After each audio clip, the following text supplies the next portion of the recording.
Hello, folks. Big Mark back here with the secrets behind the red doors. I was away for a little while taking care of some personal business, but I'm back with more detailed and deep stories about the Bergen Hunt Fish Club and John Gotti. Now, before you go thinking where these stories came from, spent 15 years there. I was there every day, and that life is not what you think it is, what the press portrays it, or what the police reports, or some of the idiots online. So I'm going to tell you a couple of stories just as the years move along. Our set's getting done. We're going to have people there. We're going to have guys playing parts. You're going to love it. I want you to be a part of this upcoming episode of Secrets Behind the Red Doors. One story I want to tell you about John is wasn't like any other guy, complex guy. John loved people around him. You know, he had a ability, a gift to make people follow him, like I've explained before. So on any Wednesday night in the summertime, there might be 40, 50 guys hanging out by the Bergen, inside, outside, people sitting in a chair. It was like impressive looking event. I mean, you know, all these people came to see him, the regulars that were there. And John liked to keep his guys around, even if they were associates, guys who served their purpose. There's a lot of broke guys, a lot of guys living hand to hand, day to day. You know, John tried to keep them intact. You know, it's not that easy, that life. All the while, you know, feeding his ambitions. I mean, Angelo Ruggiero. I loved Angelo. Great guy, funny guy. I respected him. Different kind of approach to John. John had the more, besides being a tough guy, you know, hoodlum, he had a little more politician to him. So he knew how to take care of him and keep the people intact. But like I said, a lot of guys struggle to make a dollar. But that's like in any part of life. You know, you have 100 guys, maybe 10 guys are earning great. So, but some of the stories are kind of unique to the Bergen and give you a little idea more on John and his personality. John had a huge gambling problem. I guess it turns back to his days when he was younger, being poor, hanging out with Charlie Fatico, going, you know, betting horses, but he just loved to gamble. I never met a guy that even when he lost, he laughed. I mean, it's almost like he expected to lose, and if he won, it was a big deal. And I think he liked complaining about how much he lost to impress people, but that part of that betting mania was so much a part of his character because the people around him would sit there and listen to him, and he enjoyed the conversation. I bet 3 games yesterday. I had the game. 2 minutes, the guy hits a 25-foot shot, beats me, and he wants to show you the turmoil about losing his bet. A lot like a lot of gamblers, but you know, here was a guy betting back then 5,000, 10,000 a game. You know, so it's kind of riveting to watch a guy back then where guys are suffering trying to make $500 and they're being carried along by him, knowing that, you know, this is the guy they want to follow. Also, guys talked about John being, you know, well, you know, he's too out there, too the public eye. But John had sticklers. He had rules for his guys around him, be it his button guys or even his associates like us. You know, he always tells you, he said, listen, you go out there in public, in the streets, in nightclubs, restaurants, you never mention anybody's name. And anybody says to you, you get a beef with them and arguing with them, they say, you know who I'm with? You don't ask questions, you just crack them. That was John. You just hit them. You know, it's against the rules. You're not supposed to say that. There's a lot of guys out there that did that. So we walked around with this kind of energy. So that's where we became kind of notorious because we never ran to anybody, where guys in different crews would run to their guy when they got a problem. So that was one of his rules. And also, around the Bergen Hunt Fish Club, even in the summertime, John, Jeannie, listen, women walk by, you treat them with respect, a smile, you don't say anything. It's a big deal because it reflects on us and him. We want people to love us. Not like, you know, guys, you know, girls, women afraid to walk near them because nobody ever bothered them. So, and plus, you protect the streets around you, the people across the street. I mean it. In the summertime, sitting on the curb at 1 o'clock in the morning, John would order food for everybody. He'd bring food to the people. I mean, it's just that personality that went from to the extreme to the sweetest, all in one level, and also without losing his edge, without losing his focus. I met a lot of guys back then. Meaning, there was times you run into guys and they talk to him they talk about him with John. John's a hoodlum. You know, John's a good guy. He's a hoodlum. He's a real tough guy. So, and what they meant by that is he chose his path. So, guys around us, guys visiting the club. I mean, there was times he would have sit downs with guys in the club. I'll tell you about them. And he'd embarrass them. And some guys would say they had sit downs with him, and they played this part like they were cool. Let me tell you something. He didn't lose sit downs, and these guys were there. They got embarrassed. They got put in their place by John. Subtly, not loud. I mean, he could do it with a conversation. And I'm going to tell you about these. I want you to become part of this Burger Time. This is going to be daily episodes because, I want you to support this. We're looking to build a show for this. And we want all these to become a member of these shows. And hopefully if the show gets on, I have people that want to play parts in it. It's nothing derogatory. I don't want to talk bad about anybody. I just want to show you a process of time that was pretty electrifying and pretty powerful. I mean, that area, all through the city, wherever we went, I mean, we almost give us a license to maneuver, make money, and and people, he's there from the, watch some guys, Bergman, he's around John, but you still had to prove yourself. You couldn't be a big mouth. You had to be a gentleman, but also be fierce and take no shit. I mean, there's stories. We had beefs in nightclubs or bars in the neighborhood. Guys would come to John and say, what do you got? You got a bunch of animals around you. You're not afraid of nobody. They just hit guys, crack guys. That's the way John was. He wanted to prove a point. Strike first. Make people fear you. And that gives you the edge you need. You're not going to be going around abusing helpless people. But if somebody comes out in your face, you put them down right away. So that was him. So, there's stories about him. He was in Mansfield at Cozy Corner, and he used to go there on Sunday nights and meet guys in the city, and he'd go there and hang out Philly Broadway. They'd play the jukebox, and just, casual guys, and they'd talk and have a couple of drinks. So he'd drink till late at night. So they're like, Philly I forgot what her name was. She was a barmaid there for like 25 years. A friend, a Philly, John, what a great person. So she had to go meet her girlfriends, and John was going to drive home. So he tells us, come on, I'll drop you off. Instead of calling a cab, I'll drop you off on Myrtle Avenue. No problem. She goes, thank you. Really? So that was John. And, and this was, not some piece of booty. This was a woman they knew for 20, a friend of the whole crew there. So he drops her off this bar, and he's talking to the guy, and there happened to be a bunch of bikies outside the bar. So she's walking on one of the bikers who knew what came upstairs. Who's that? So a good friend of mine. Say, hey, what are you hanging out? Look at this, a wannabe guinea, and big mistake. John said, what'd you say? And the guy said, I'll go back to your car before you get hurt. So John said to him, you're going to hurt me? And the woman said, I forgot that guy's name, but John they're telling the story. No, don't. He's a friend of mine. You don't want to do this. Oh, fucking biker walks over to him, and the biker says, you sure you want to get mixed up with me? And John just cracked him. I mean, put him to sleep. One shot, he went down. Problem was, he had 4 of his biker friends outside the bar.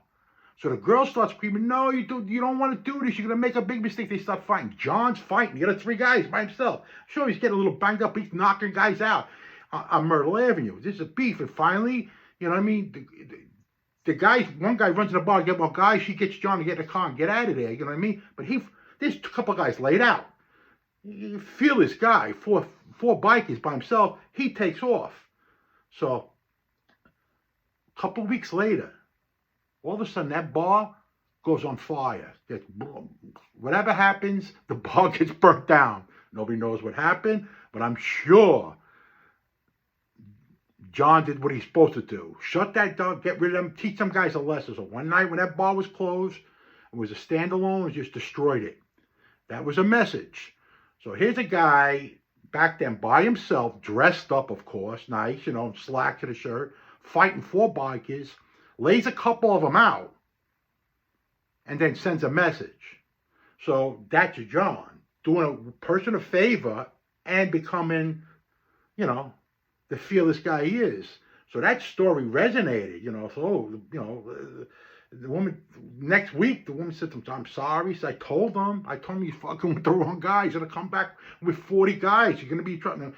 Some of them bikers are more stupid than anything. They got a lesson. That bar never reopened. I mean, that bar never reopened. I guess the owner, the landlord, didn't want nothing to do with them people. So that's John in the context of fearlessness and being nice, dropping somebody off. So those stories resonate with us. So, you know, when we hang out by the club, even on a Tuesday night, on a Monday night, and he would come by and hang out, John loved to tell stories, not about himself, but just tell real kind of from the back in the day when he was growing up, and you know, and you saw how much of an effect it had on him. And his brother Pete and whoever was around, Willie Boy, Sonny, Tony Roach, myself, you know, you'd sit there, Tommy, you know what I mean, and Billy. These are regular guys, Tommy Sneakers. These are good guys. I know him since I'm a teenager. You know, how can you not admire this guy? Because he was pretty much straightforward with you, and he could be this well-dressed, ambitious leader, and he could be the guy hanging out in, you know, sweatsuit, you know, with leather slippers on. You know, one incident. Every year on 4th of July, we had a party. He threw a party for the whole neighborhood. Sometimes it'd be 2,000-3,000 people there.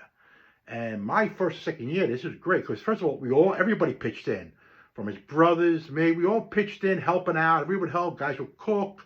They would like, you know, the Charlie Deke would cook, Sonny would cook, little Funzy would cook. Everybody would help out. So that night, the party ends. It was great. They shoot fireworks. One thing about that party nobody knows. Yeah, John threw the party, but during the weeks before, John, all the wise guys came to visit. John would make them donate. 200, 300, 500, some guys would put 1,000, donate to the party, and then Johnny would match. I'm talking about in the 80s, early 80s, that party could cost 40 grand. That's a lot of money. John would buy all fireworks. I mean, the food.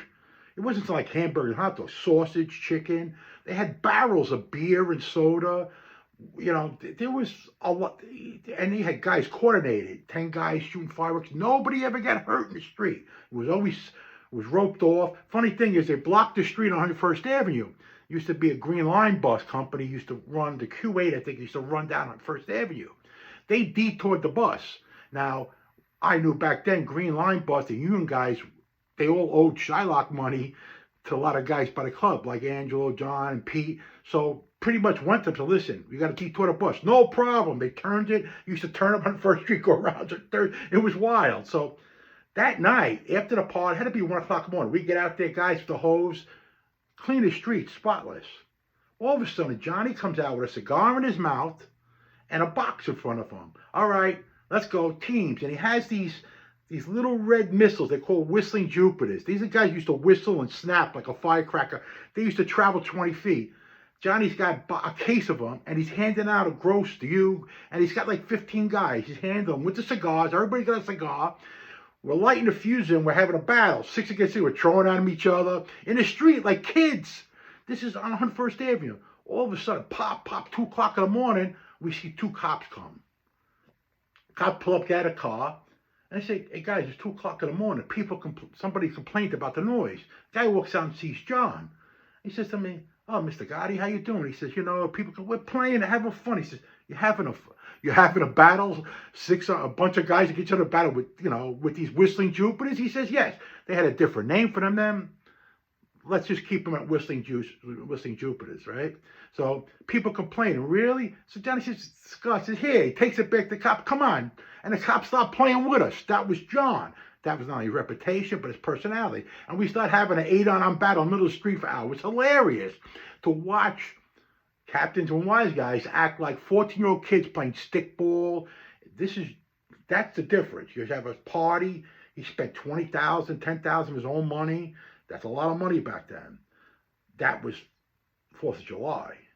So, and it was impressive. And these people, there was 2,000, 3,000 of them. But one year, a crowd of people, all of a sudden, the barriers on 9th Street, somebody breaks through. It's late in the afternoon, not nighttime. One of them back then used to have gypsy cabs, a cab driver. And the guy barrels through and he hits a girl, and he starts going uh, west, down on First Avenue towards William Boulevard. All of a sudden, people start running after the cab driver. Had to be 300-400 people. They must have done something to him because the guy crashed into a pole, supposedly, crashed into the pole. They beat him to death. That'd be hundreds of people went after this guy, the whole neighborhood.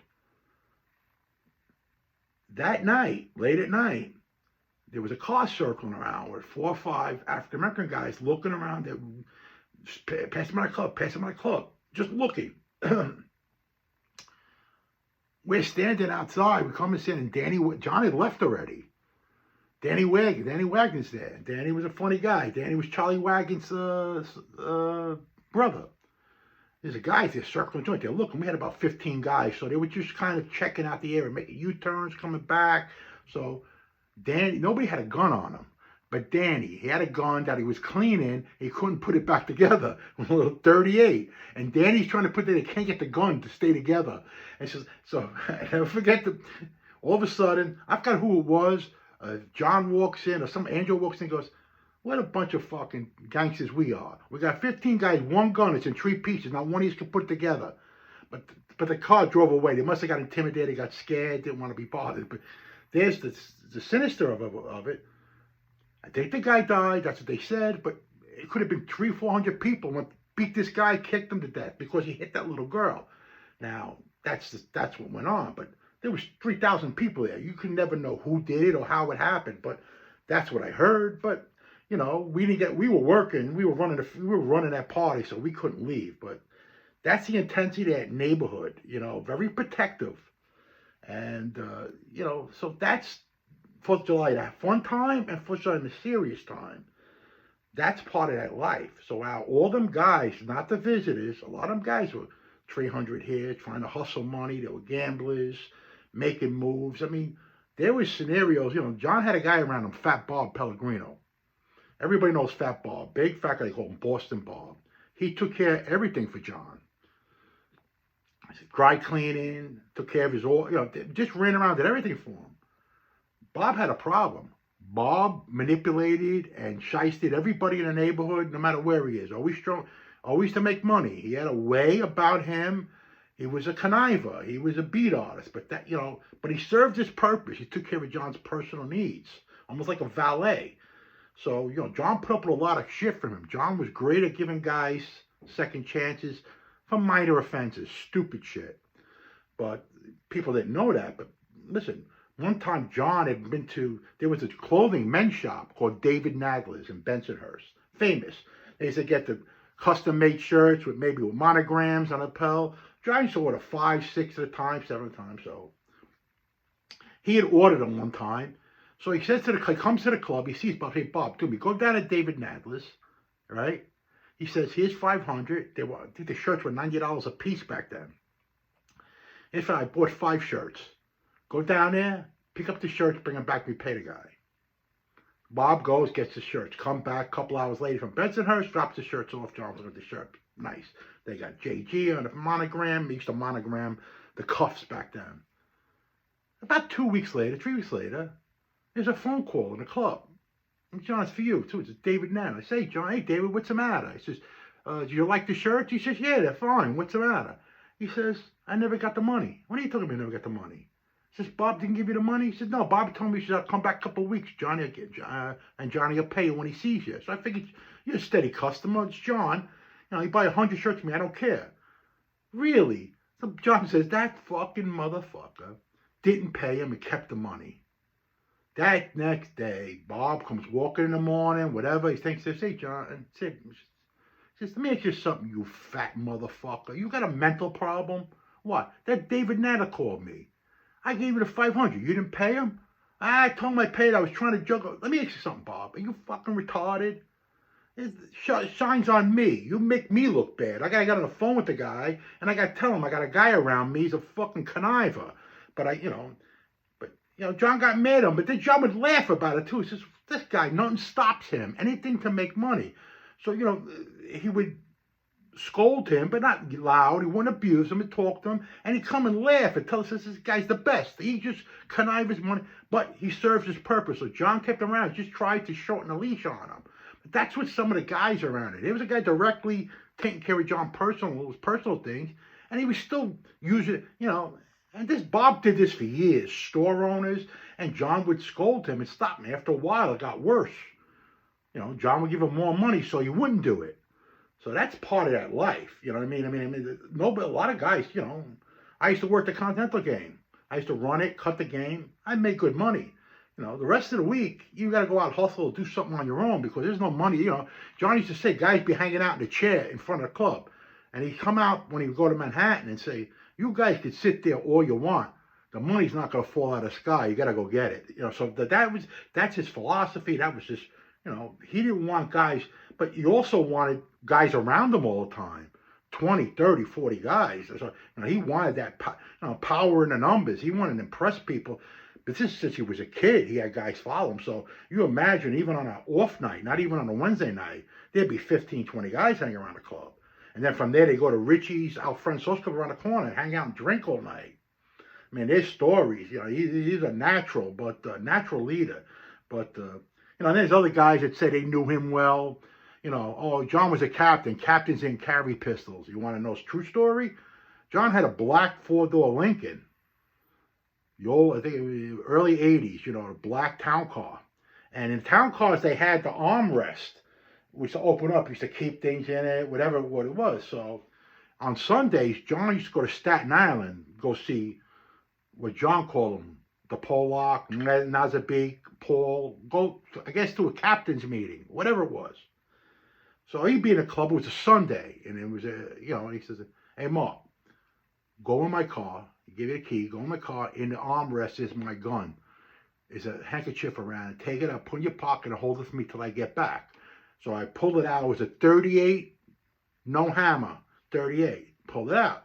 He says, I take that with me everywhere I go, he says. But I can't take it there because I get paranoid, especially if I drive up to the house and I got a pistol with me. Right away, 3/4 of them guys will probably pee themselves. So he says, not to cause any problems, hold it on to me. I used to hold the gun on until he came back and put it back. So for them guys who think captains didn't carry gun, they didn't know John. John was always prepared just in case. I got more stories, more darker, more funnier, more crazier stories. I need you to support my channel.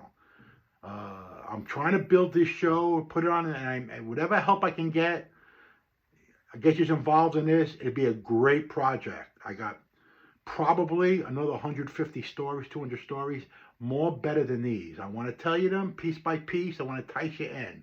So come along for the ride. Be part of the Bergen. I'm looking to join new members. This is Mark signing off. Until the next time, I'll see you real soon. You have a great day.